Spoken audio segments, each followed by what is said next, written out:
मैं नौकरी से रिजाइन करके आया हूँ और यहाँ भी कर दूंगा सार्वजनिक तौर से।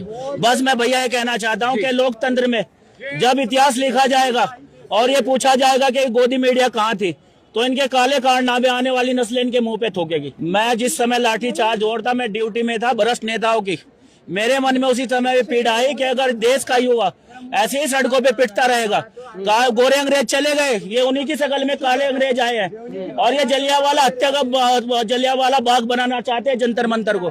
ये हम बनने नहीं देंगे। इन भ्रष्ट नेताओं की सुरक्षा को छोड़ करके सैकड़ों युवा मेरे साथ है पुलिस में जो रिजाइन देने के लिए तैयार है।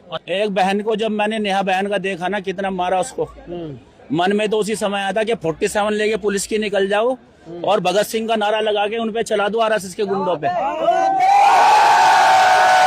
अरे यार, अगर मेरा देश बचेगा, मेरा युवा बचेगा, मेरी बहनों की इज्जत सेफ रहेगी। अरे मैं बोलता हूँ भारत माता की, भारत माता की।